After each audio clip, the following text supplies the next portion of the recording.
በዚህ ግን አይቻልም ህሊናው ይወቅሰዋል አንደኛ ተከታታይም አለ አንዳንድ አለፍ ብሎ ደፋር ጀግና ምመንም ሊኖር ይችላል አንገቱን ማንቆርቱን ይዞ በቃ ዳኛም ባያገኝ እንኳን ቆቡንም ያስተም ለጊዜው በቦክስ ሲነፋው የለ እንዴ ተቀልዳለህ እንዴ በጣም ከባድ እኮ ነው ስለዚህ የሰቀቀን ኑሮ ነበር በዚህ የሚሰራው የስርቆት ነገር ደግሞ ቢጠግም ሱስ ነው የሚሆነው ተሰርቀህ የምትጠጣ ከሆነ ተሰርቀህ የምታመነዝር ከሆነ ተሰርቀህ የምታምታታ ከሆነ ሱስ ስለሚሆን እብድ ነው የሚያደርገው አንድ አባት አሉ ጠቅላይ ቤተ ክህነት ሄዱና የወጣቶቹ መነኮሳት ቁጭ ብለው ያዳምጧቸዋል አባቴ ናቸውና እሳቸው ሽማግሌዎች ናቸው ወደ 70 ዓመት አካባቢ ናቸው ሲያዳምጧቸው አባ ገብረ ሚካኤልማ ጀርመን ሄዶ ሹፌር ሆኗል አንዱ ደግሞ ያነሳን አይ እሱ እንኳን ዝም ብሎ አሜሪካ ሄዶ እኮ አባ ተስፋ ማርያም እኮ አለቃ ሆነ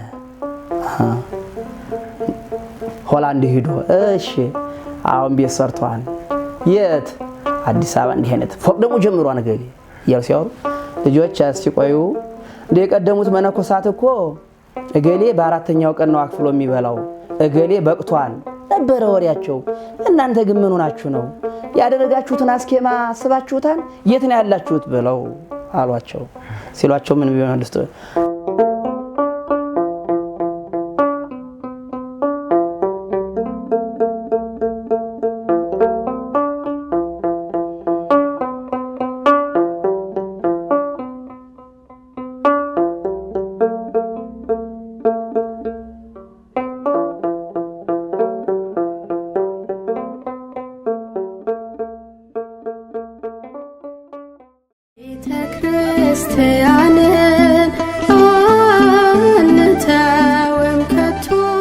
ታላቅ የምስራች ለኦርቶዶክሳውያን በሙሉ እነሆ የተለያዩ አገልግሎቶችን በማድረግ የሚታወቀው በአባቶችሽ ፈንታ ልጆች ተወለዱልሽ መንፈሳዊ ማህበር አዳዲስ መጻሕፍትን በማስገባት ለአንባቢያን በታላቅ ቅናሽ አቅርቧል። ከዚህም በተጨማሪ ንዋያተ ቅድሳት፣ የሙሽራ ካባና የባህል አልባሳት በተመጣጣኝ ዋጋ ያገኛሉ።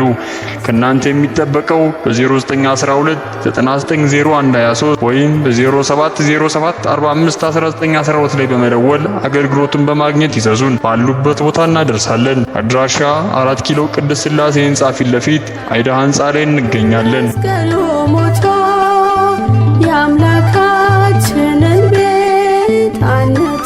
ሰላም ጤና ይስጥልን ውድ የሚዲያችን ተከታታዮች በእያላችሁበት ሰላም እግዚአብሔር ይብዛላችሁ። የሰንበት እንግዳ መርሃ ግብራችን እንደ እግዚአብሔር እንደ አምላካችን መልካም ፈቃድ ወደ እናንተ ይዘን መተናል። ከክቡር መምህራችን ከመምህር ዮሴፍ ጋር ሰፋ ያለ ቆይታ እናደርጋለን። ክቡር መምህራችን እንኳን ደህና መጡልን። በስመ አብ ወወልድ ወመንፈስ ቅዱስ አሐዱ አምላክ አሜን። እንኳን ደህና ቆያችሁኝ። በአባቶች ፈንታ ልጆች ተወለዱልሽ መንፈሳዊ ማህበርና እንዲሁም የዚህ ሚዲያ ተከታታዮች ሆናችሁ እንኳን ለብርሃነ መስቀሉ ለብርሃነ ትንሣኤው አደረሳችሁ ማለት ፈልጋለሁ።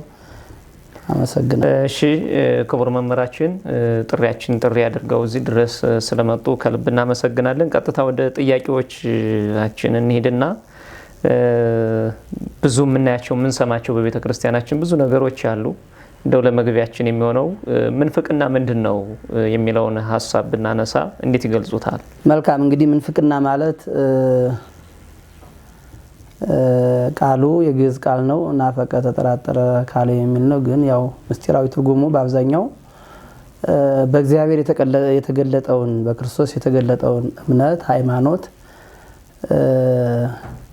ሙሉ በሙሉ የሚያምኑ አማኞች ምእመን ሲባሉ የማያምኑ ደግሞ ካህዲያን ይባላሉ። እነሱ ደግሞ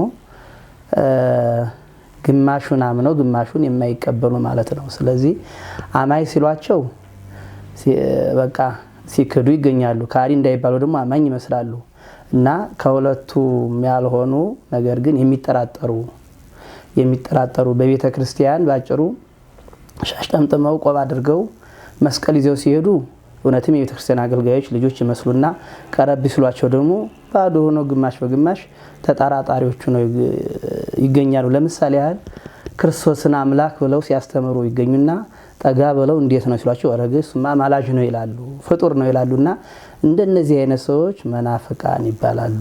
ተጠራጣሪዎች መናፍቃን ይባላሉ። በዚህ ልክ እንግዲህ ምንፍቅና ከተገለጠ እንደተባለው ተጠራጥረው ከቤተ ክርስቲያን ይለያሉ፣ ይወጣሉ። እንደተባለው ከቤተ ክርስቲያን ወጥተው ደግሞ ይሄን የምንፍቅና ህይወታቸውን ሲተገብሩ እናያለንና እንደው በዚህ በጥርጣሬ ውስጥ ሆነው ቤተ ክርስቲያን አይ እናንተ የቤተ ክርስቲያን ልጆች አይደላችሁም ብላ አይታ መርምራ ብዙዎቹ ውሳኔ ተወሰነባቸዋለች።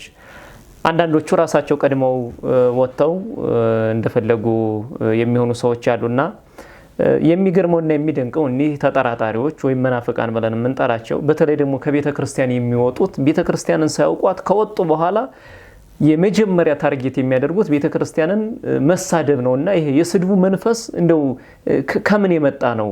ቤተ ክርስቲያንንስ ደግሞ ወይም ደግሞ የሄዱበትን እምነት ለማስፋት እምነት ብለው የሚገልጡትን ማለት ነው የሚኖሩበትን ለማስፋት ከዚህኛው ያለውን ድሮ የነበሩበትን ድሮ የቆዩበትን በመስደብና በማንቋሸሽ ነው ወይ ክርስትናስ የሚገለጠው? ክርስትናስ አላቸው ወይ? እኒህ ሰዎች ስድቡን እስከየት አመጡት? እንደው አይደለም በመንፈሳዊ ቤት የቆየ ሰው ይቅርና ከዓለም እንኳን የመጡ ሰዎች እንደው ይናገሩታል የማንለውን ጸያፍ ነገር ሲናገሩ እናያለን እንሰማለንና ይሄን እንዴት ይገልጹታል? እውነት ነው መምህር። ምን ይላል መጽሐፍ ቅዱስ? ዘወትር በልባቸው ይስታሉ መንገዴን ግን አያውቁም ይላል። ዕብራውያን ምዕራፍ 3 ቁጥር 10 ላይ ሐዋርያው ቅዱስ ጳውሎስ የቀደሙትን በማስታወስ ሲጽፍ ዘወትር ይስታሉ መንገዴን ግን በልባቸው ይስታሉ መንገዴን ግን አላወቁም ይላል። እና እነዚህ ሰዎች መጀመሪያም እውነቱን አላወቁትም። በዚህም ሳሉ እውነትን ካላወቀ ደግሞ ከባድ ነው። ሃይማኖት ሐሳብ ነው። ሐሳብ እንደመሆኑ መጠን ደግሞ ያ እውነት የተገለጠ እውነት ያ መንገድ ተብሎ የሚነገረው ሃይማኖት የሃይማኖት ሰው እኮ ፍሬያማ ነው። እንኳን ለመናገር እንኳን ሰውን ለመዝለፍ ምንድነው ፍሬ ይኑርባችሁ ይላል እኮ። ፍሬ ያለው ዛፍ ቀና ማለት አይችልም፣ ያጎነብሳል። ስለዚህ የሃይማኖት ፍሬ ያለው ትህትናን፣ ትዕግስትን፣ ፍቅርን እነዚህ ነገሮች ገንዘብ ያደረገ ሰው እንዴት ሰው እንዲሳደብ ይችላል? ከዚህም ሌላ ነበር የያዛቸው የሚሾፍራቸው እስከሚወጣ ድረስ ነበር። ከዛ ከወጡ በኋላ የሚናገሩት ነገር የላቸውም። የሚናገሩት ነገር ያላቸው አንድና አንድ ደግሞ ስድብ ነው። ስድብ ደግሞ የእግዚአብሔር አይደለም።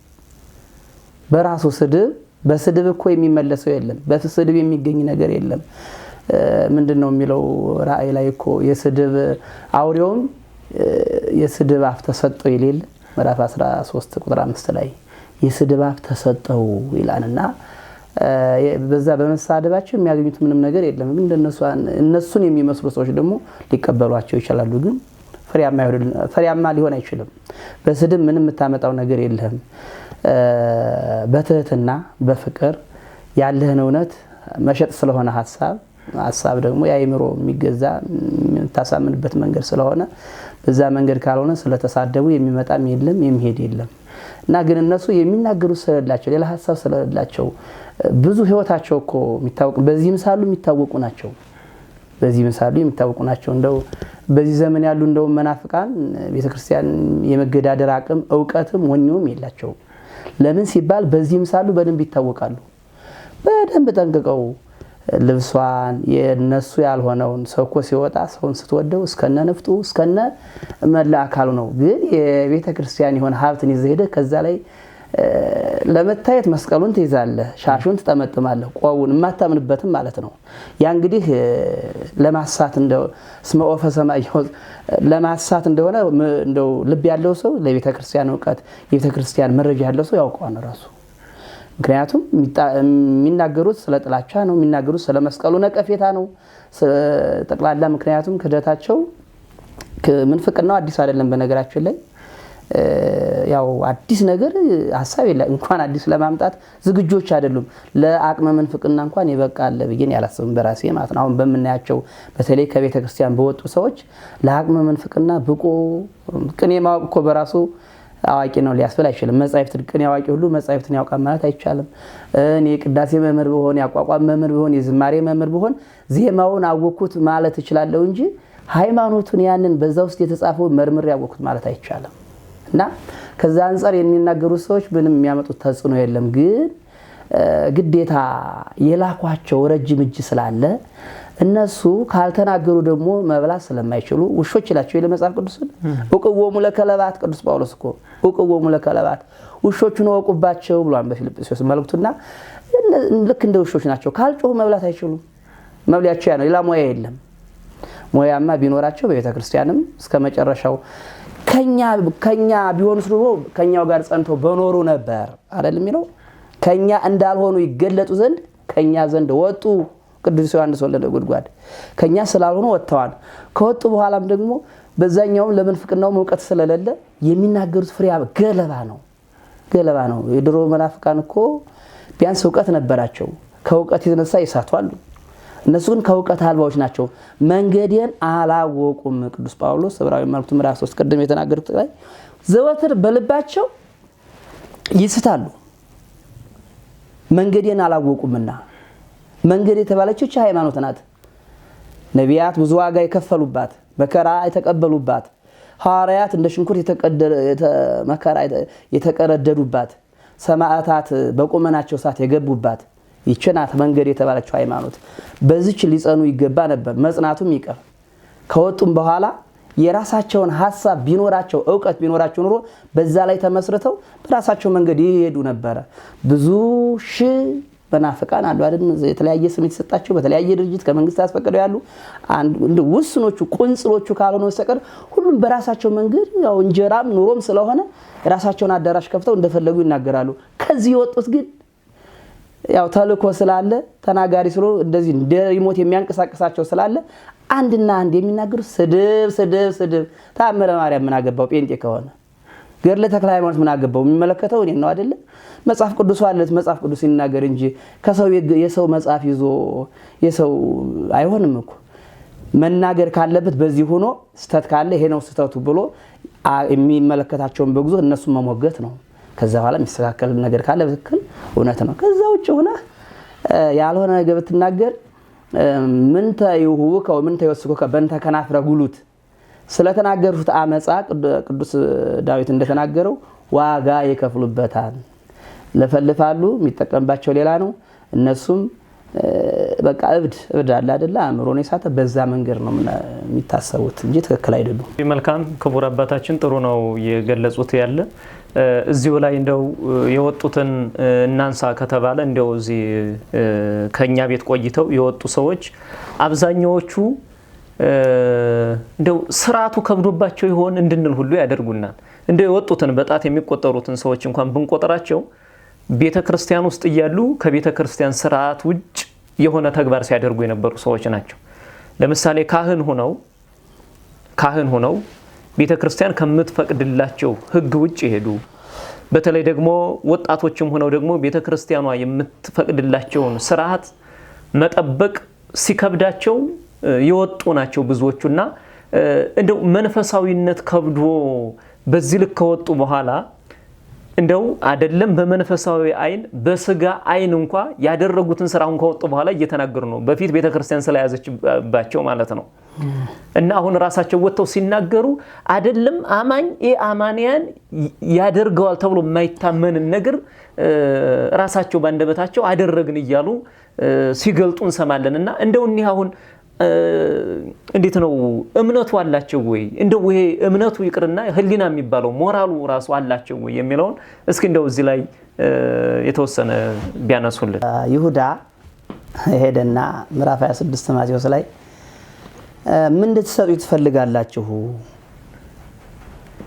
እኔ አሳልፌ እሰጣችኋለሁ ነው ያለው ወደ እነሱ ነው ሄዱ ከዛ በኋላ 30 ብር መዘኑለት ይላል እነዚህም ሰዎች አነጋገር ይገልጣ እንዳለው ትናንት የነበሩበትን ሳይነኳቸው እየለፈለፉ እየሰማን ነው እንደፈለጉ የሚያመነዝሩ የነበሩ የሚጠነቁሉ የነበሩ ራሳቸው ናቸው የሚያወሩት እኮ እንደው ይሄንንስ ቤተክርስቲያን ትፈቅዳለች እንዴት ብሎ በየት ትናንትና ተደብቀው ነው ሲያረጉት የነበረ ዛሬ ግን ገልጠውታል ዛሬ ገለጡት የገለጡት ምንድነው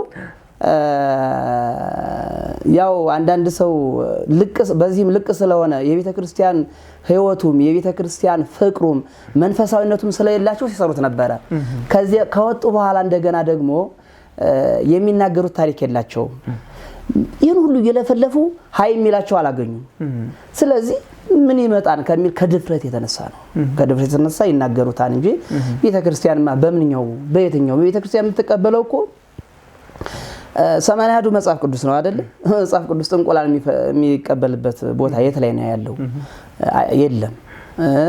እንደገና ደግሞ ገድላቱም ቢሆኑ የቅዱሳን መከራቸውን፣ ስነ ጽድቃቸውን፣ ተጋድሏቸውን፣ መውጣታቸውን፣ መውረዳቸውን ከዛ እግዚአብሔር የሰጣቸውን ጸጋ የሚናገር እንጂ እንደው ከቅዱሳን ይሄን አደረገ አማረተ ሙታን ጠራ የሚል ምንም ነገር የለም። በፍጹም እንደዚህ ሊያመጡልን አይችሉም። እና ዞሮ ዞሮ ይሄ የሚያሳየው ምንድነው? ህይወታቸው በፊት ዚህም ሳለ ተነቅለዋል። ይሄ ተነቅለዋል አብረው ይደጉ ተብለው ሳለ እነሱ ግን ከቤተ ክርስቲያን ስላልቻሉ እግዚአብሔር አያየና ነቀላቸው። ከዛ ከወጡ በኋላ ደግሞ ያን ህይወታቸውን እየነገሩ ነው። ብዙዎቹ እኮ በጣም የሚቆጠሩ ሰዎች ናቸው።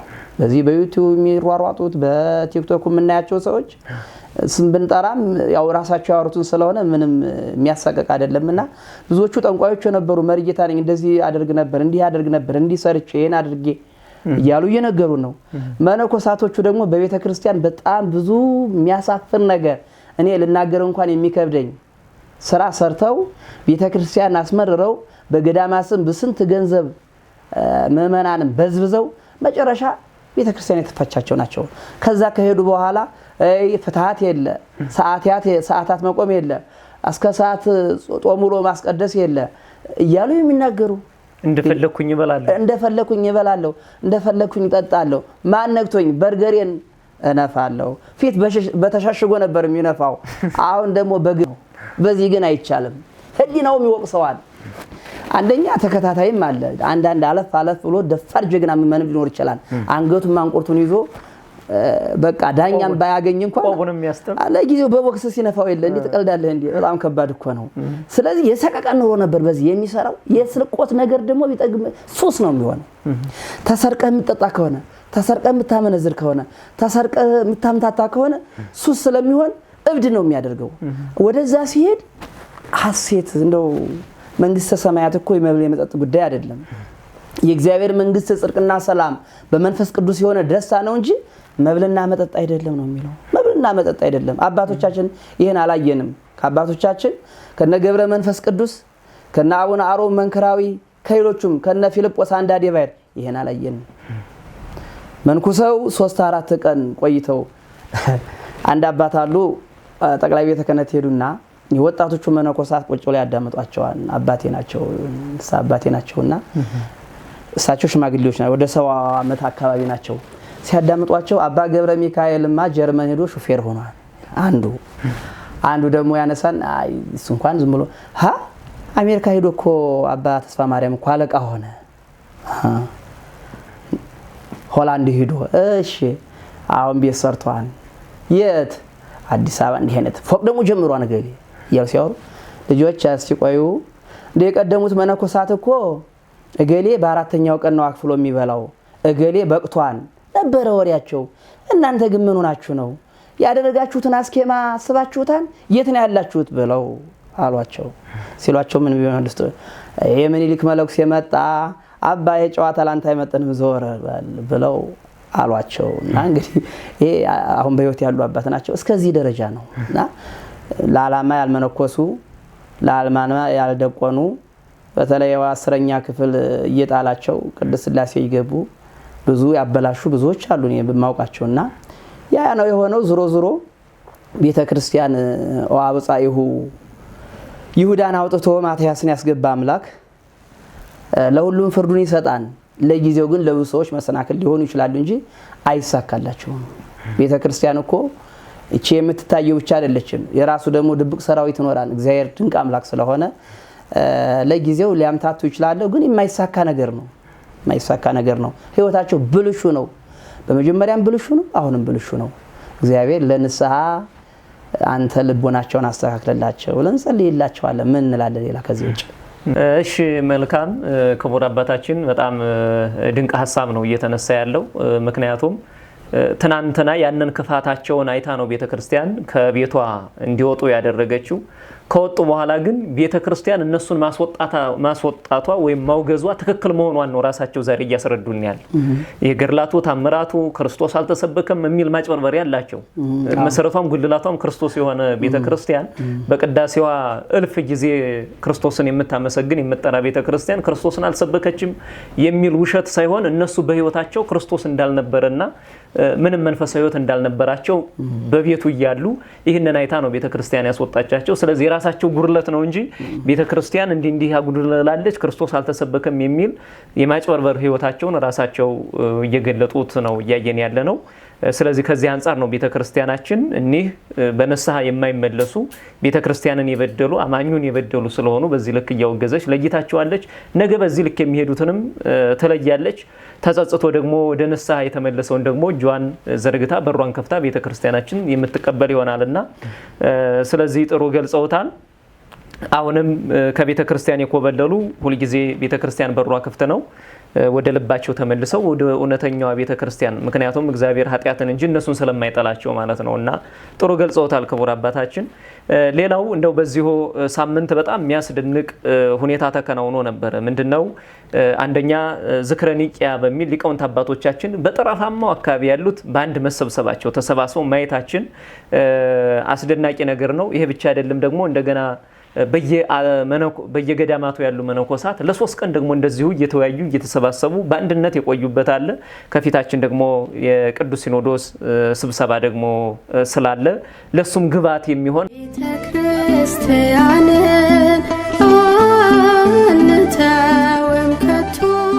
ታላቅ የምስራች ለኦርቶዶክሳውያን በሙሉ እነሆ የተለያዩ አገልግሎቶችን በማድረግ የሚታወቀው በአባቶችሽ ፈንታ ልጆች ተወለዱልሽ መንፈሳዊ ማህበር አዳዲስ መጻሕፍትን በማስገባት ለአንባቢያን በታላቅ ቅናሽ አቅርቧል። ከዚህም በተጨማሪ ንዋያተ ቅድሳት፣ የሙሽራ ካባና የባህል አልባሳት በተመጣጣኝ ዋጋ ያገኛሉ።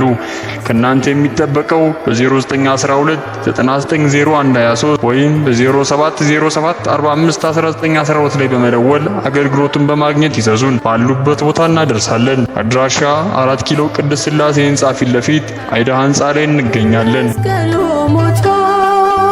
የአምላካችንን ቤት አንተውም ከቶ። ሐሳብ በሊቃውንቱ በመነኮሳቱ የቀረበበት ነውና ይህንን አንድነቱን ምን ይላሉ? በተለይ ደግሞ ሲነሳ የነበረው በመነኮሳቱ ዙሪያ ከከተማ ከገዳሙ የሚመጡ መነኮሳት በየከተማው በየሆቴሉ እንዳያድሩ ቤተክርስቲያኗ የራሱ የመነኮሳት ማደሪያ እንድታዘጋጅላቸው አይነት ነገሮች ሁሉ እየተነሳ ነበረ።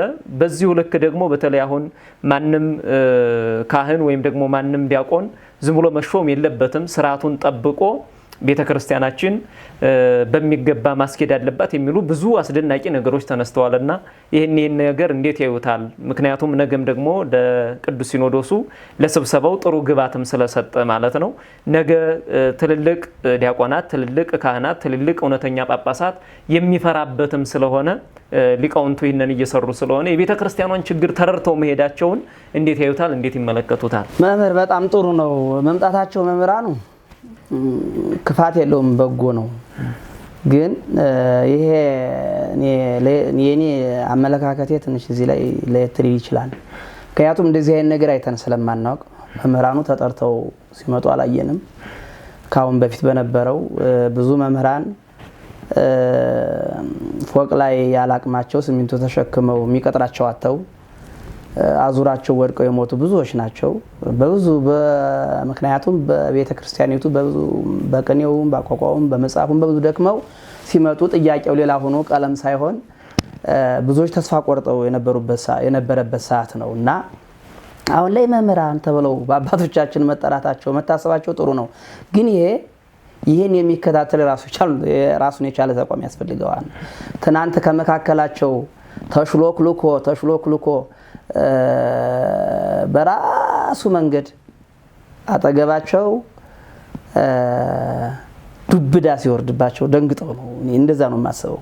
አባቶቻችን አሁን ተኝተው ነው ያሉት። ብዙዎቹ የሚያዳምጡት ስኳራቸውን ነው፣ ደም ግፊታቸውን ነው የሚያዳምጡት። ህዝቡ ቢጫጫ ቤተክርስቲያን ምንም ደንታቸው አይደለም። ለዛም እንደው ፊት እኮ አይተህ ትረዳለህ። ገዳም የምናያቸው መነኮሳትና እዚህ ያሉ ብፁዓን አባቶቻችን አሉ በትክክለኛው መንገድ አባቶቻችንን የቀደሙትን የሚመስሉ አሁንም ለምእመኑ የሚጨነቁ ሲጸልዩ የሚያድሩ የሚያዝኑ የቤተክርስቲያን ነገር የሚያንገበግባቸው ያሉትን ያህል ደግሞ በተቃራኒው ነገር ሁሉ ፌዝ መስሎ የሚታያቸው ብዙ ሰዎች አሉ። ምንም ዳዊት የማይደግሙ ምንም ጣጣ የሌላቸው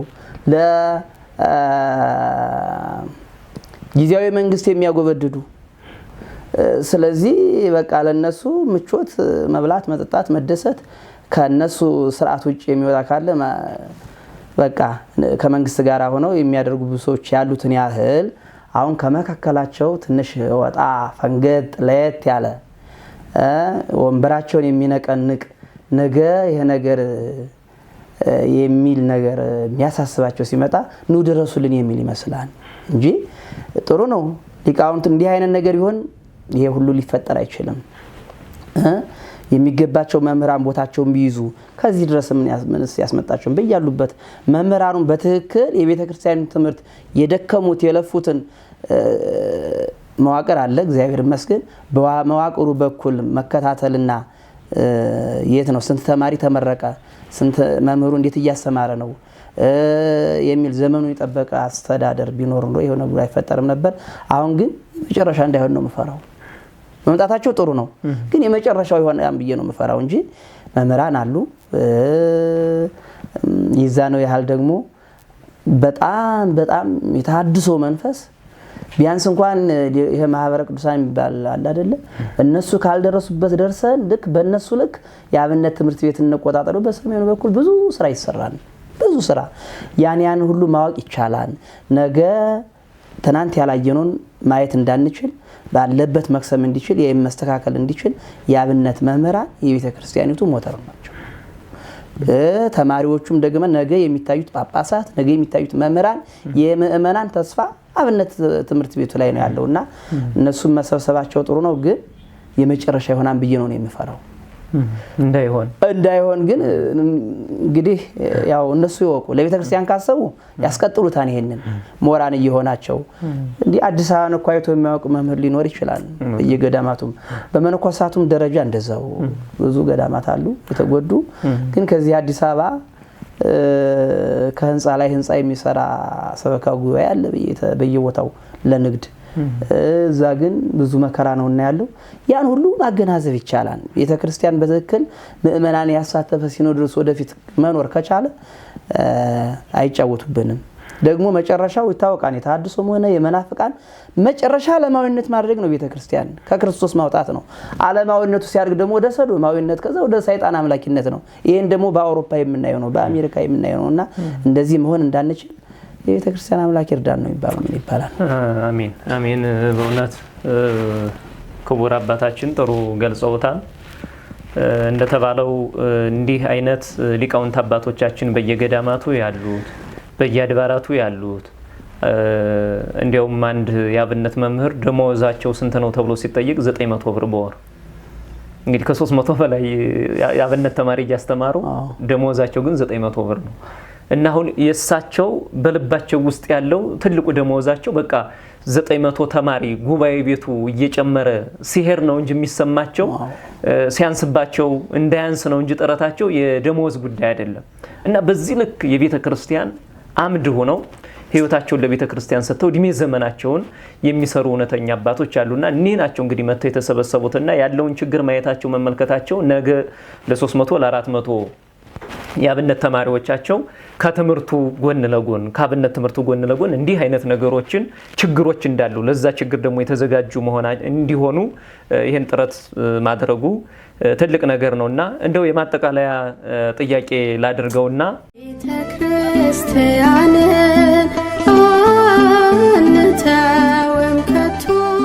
ታላቅ የምስራች ለኦርቶዶክሳውያን በሙሉ እነሆ የተለያዩ አገልግሎቶችን በማድረግ የሚታወቀው በአባቶችሽ ፈንታ ልጆች ተወለዱልሽ መንፈሳዊ ማህበር አዳዲስ መጻሕፍትን በማስገባት ለአንባቢያን በታላቅ ቅናሽ አቅርቧል። ከዚህም በተጨማሪ ንዋያተ ቅድሳት፣ የሙሽራ ካባና የባህል አልባሳት በተመጣጣኝ ዋጋ ያገኛሉ። ከእናንተ የሚጠበቀው በ0912 990123 ወይም በ0707 451912 ላይ በመደወል አገልግሎቱን በማግኘት ይዘዙን። ባሉበት ቦታ እናደርሳለን። አድራሻ 4 ኪሎ ቅድስት ሥላሴ ህንጻ ፊት ለፊት አይዳ ህንጻ ላይ እንገኛለን። የአምላካችንን ቤት አንተውም ከቶ። ጥያቄያችን ቅድም እንዳነሱት የአብነት ተማሪዎችን ለመያዝ በተለይ ጦርነቱም ችግሩም የቤተ ክርስቲያን ፈተናዋ ብዙ ሆነና በዚህ መካከል ይሄ ተሐድሶ የሚባለው አሁን የት ውስጥ እንዳለ በደንብ እየታወቀ እየተረዳ ነው አይደለም። ቤተ ክርስቲያኗ ውስጥ ተሰግስጎ ገብቷልና ከዚህ አንፃር ይህንን የተሐድሶን ሴራ ለማጥፋትና የበለጠን ነቅሎ ለመጣል እንደው ከእያንዳንዱ ኦርቶዶክሳውያን ምን ይጠበቃል? የተሐድሶ ጸባዩ ምን ይመስላል የሚለውን እንደው ቢያነሱልን። ተሐድሶ በጣም ከባድ ነው። ያልገባበት የለም። ተሐድሶ የሌለበት ቦታ ያልገባበት የለም። ሰዎች አውቀው ሲሆን ሳያውቁ፣ አንዳንዶቹ ለጥቅም ብለው፣ አንዳንዶቹ ደግሞ ሳያውቁ በእያንዳንዱ ቢያንስ አነስተኛ ቢባል አንድ ሰው የሌለበት አጥቢያ ላይኖር ይችላል እና ማጥፋት እንግዲህ የእግዚአብሔር ስራ ነው የሚሆነው። ግን ቢያንስ እንኳን የቤተ ክርስቲያኒቱን ትምህርት ባለን መዋቅሩን ተጠቅመው አባቶቻችን ወደ ልቦናቸው ተመልሰው እንዲህ ድንገት በስልጣናቸው ብቻ ሲመጣባቸው በርግገው የሚይዙትን የሚጨብጡትን ከማጣት ይልቅ አሁን እኮ እየሰማን እንዳለነው ከሆነ በጣም በጣት የሚቆጠሩ ብቻ ሳይሆን እኛ ተገልጠው ያየናቸው ትንሽ ሰዎች ናቸው። አሁን በትልቅ ስልጣን ደረጃ በመንፍቅናው ዓለም የተሐድሶ አቀንቃኝነታችን እያየነ ያለው ቢያንስ ከ20 ያላነሱ በጣት የሚቆጠሩ አይደሉም፣ ይበዛሉ። በጳጳሳት ደረጃ እንዳሉ ነው እየሰማን ያለነው። ከጣት በላይ ሆነዋል። ጣታችን 10 ነው አይደል? ከዛ በላይ አልፈዋል። እንግዲህ እስከዚህ እስኪሰራ ድረስ ብዙዎቹ ተኝተው ነበረ። ተኝተው ሳሉ ጠላት መጣና ዘሩን ዘራ አይደለ? ከዛ በኋላ ያው ጧት ሲያዩ በቅሏን አብረው ይደጉ ነው። እና ግን ምን አለ የኛ ቤተ ክርስቲያን የኢትዮጵያ ኦርቶዶክስ ተዋሕዶ ቤተ ክርስቲያን መስሏቸው ነው እንጂ እንደነ ሌላው የሚሆን አይመስልም። ለምንድን ስራ እየሰራ ያለው በአብዛኛው ያው አብነት ትምህርት ቤቱና ገዳማውያኑ ላይ መምህራኑ ላይ ነው። ምዕመኑ ላይ መስራት አልቻሉ። ምዕመኑ ፍጹም አማኝ ነው። በቃ እምነት ነው። በቃ ምንም መስማት አይፈልግም። የራሱን ኑሮ መኖር ነው የሚፈልገው። አሁን ምዕመኑ ላይ ተጠቅመን አባቶቻችን በጎ ፈቃዳቸው ሆኖ እግዚአብሔርን ያመጣውን ነገር እሱ ልቦና የወጡትም ልቦና ሰጥቷቸው እንደው ወደ ውስጣቸው ተመልክተው እግዚአብሔርን ሰውን ከማስደሰት ይልቅ ተቋምን ከማስደሰት ይልቅ የሌላ የውጭ ተልእኮ አስፈጻሚ ከሚሆኑ ይልቅ የቀደሙትን አባቶች በማሰብ እንደው ታሪክ ከሚያበላሹ ዝም ቢሉና ቢያንስ እንኳን አዲሱን አለ ጥሩ መዋቅር ጥሩ መምህራን አሉ። እነሱን ተጠቅሞ ምዕመኑን ማንቃት መቻል የሚችለው ይሄኛው ኃይል ነው። እስካሁን ድረስ ስላላለ ምንድነው ይሄ ወዙ አለ፣ በቃ እርሾ አለ እኮ። ምዕመኑም ፍጹም አማኝ ነው። የገጠሩን ፊደል አይቆጥርም አይደል? እምነቱን ግን በትክክል ያውቀዋል። እዚህ ከተማውም ያለው እግዚአብሔር ይመስገን በ30 ዓመት በሰንበት ትምህርት ቤት ብዙ ስራ ተሰርቷን በያምናለው። ጀግኖች ሰዎች አሉ፣ ስም ያልተሰጣቸው ዲያቆን ያልተባሉ እንደገና መምህር ያልተባሉ ግን ከመምህር በላይ የሚሰሩ አፍ ማስያዝ የሚችሉ እምነታቸውን ጠንቅቀው የሚያውቁ ምዕመናን አሉ። እነሱ ማሳተፍ ከተቻለ የመግባት እድሉ አለ፣ ህዝቡን የመያዝ ችግር አይኖርም። እነሱ ግን ያው ተማሪው ላይ ነው። ያም ደግሞ በደካማ ጎኑ ነው። ገንዘብ ነው። ይሄን ዓለምን እየመራ ያለው ገንዘብ ስለሆነ ያ ደግሞ ምዕመኑ አንድ ከሆነ ትንሽ መምህራን ካሉ በህይወትም በመንፈሳዊነትም በህይወትም ከልብ የሚኖሩት እንደ ሐዋርያት እንደነ ቅዱስ እስጢፋኖስ አይነት እንደነ አቡነ ተክለሃይማኖት አይነት ለሚኖሩበት አንዴ መጀመሪያ ቃል ለገቡበት ህይወት የሚኖሩት እነሱን ሰዎች ይዘን መስራት ከተቻለ የትም አይደርስም። ደግሞ የአባቶቻችን ቃል ኪዳን አሳልፎ ይሰጣል። ጥፋት ይኖራል፣ መከራ ይኖራል፣ ውድመት ይኖራል።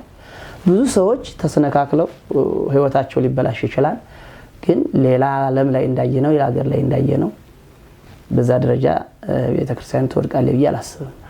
አይሳካላችሁም ብዬ ነው የማስበው። መልካም ክቡር አባታችን ጥሩ ነው የገለጹት። እንደተባለው ምንም እንኳ የሚችሉትን ቢያደርጉ ቤተክርስቲያን የሲኦል ደጆች አይችሏትም ነው የተባለውና አይችሉም ነው። ነገር ግን ደግሞ አይችሉም ብለን ዝም ብለን መተኛት የለብንም። ከላይ እስከ ታች እኛ ሁላችን መስራት አለብን የሚል ሀሳብ ነው በሰፊው ያነሱት። እውነት ነው እንደተባለው ዘመኑን ዋጅተው በማህበራዊ ሚዲያ በቲክቶኩ ቤተክርስቲያን የማያውቁ ልጆች ወጣቶች እንኳ ቤተክርስቲያንን አውቀው ለቤተክርስቲያን ጠበቃ እየሆኑ እያየናቸው ነውና ስለዚህ የበለጠ ቤተክርስቲያን በዚህ ልክ ማሳወቅ ያስፈልጋል የሚለውን እንይዛለን። እንግዲህ ተመልካቾቻችን መርሃ ግብራችን ይህንን ይመስል ነበረ። ሚዲያችንን ላይክ፣ ሼር፣ ሰብስክራይብ ማድረጋችሁን አትርሱ። እንደው ክቡር የኔታ በመጨረሻ በማጠቃለያ የሚሉን ካለ የተወሰነ ሀሳብ ይስጡንና መርሃ ግብራችን ጨርሳለን። እንግዲህ የቀደሙት አባቶቻችንን ስናያቸው ኑ ጵጵስና ተሾሙ ሲባሉ እነ ማቴዎስ ስንክሳር መጋቢት 5 ለማን ነው ጥር 5 ላይ ከገዳሙ ናባክ ተሾም በስሎት አሰሩና ወሰዱት። ከሀገረ ስብከቱ ሲወስዱት እስክንድሪያ 87ኛው ጳጳስ መሰለኝ አይ እንደዚህ ነው እንዲያለና መላሱን አውጥቶ ጎልጉሎ ቆረጠው። ከዛ ደነገጡ። ነገር ግን የእመቤታችን ፈቃዷ ስለነበረ ፈወሰችውና አይ አንቺ ፈቃድሽ ከሆነ እቀበላለሁ። የመጨረሻ እስከዚህ ድረስ ነበር ስልጣንና አባቶቻችን ይሸሹት የነበሩት። አሁን የምናየውን ደግሞ ዓለሙ የሚያውቀው ነው፣ ማውራት አልፈልግም። ብዙ ደም ፈሶባቸው መተው ማያርፉ ለሌላ ማሊያ የሚጫወቱ ሰዎች እያየን ነውና በዚህ ሰው አሁን ብዙ ሰው በቃ ጥግ አልፎ ዝም ብሎ ማየት ነው የሚፈልገው፣ ተጫዋች መሆን አይፈልግም። ግን ወይ ፈደዮ ለኩሉ በከመ ምግባሩ ለእያንዳንዳችን ይሰጠጸጋልና ከቤተ ክርስቲያናችን ጎን መቆም ያስፈልጋል። የዚህ ምድሩ ጊዜያዊ ምድር ለጊዜያዊ ኑሯችን ስንት እየለፋን ለቤታችን ለኑሯችን ይሄን ዓለም አሸንፈን ለመኖር ቤታችን ብዙ እንጥራለን አይደል? ጥለነው ለምን ሄደው ነገር ለዘላለማዊ ቤታችን ግን ዝም ብሎ ማየት ተገቢ አይደለም። የኔ ድርሻ ምንድነው? መመኑ ድርሻ አለው። ቅዳሴ ስንቀድስ እኮ የዲያቆኑ አለ፣ የህዝቡ አለ፣ የካህኑ አለ አይደል? የሁላችንም ድርሻ አለን። ስለዚህ ከተጠያቂነት ነፃ አንወጣም።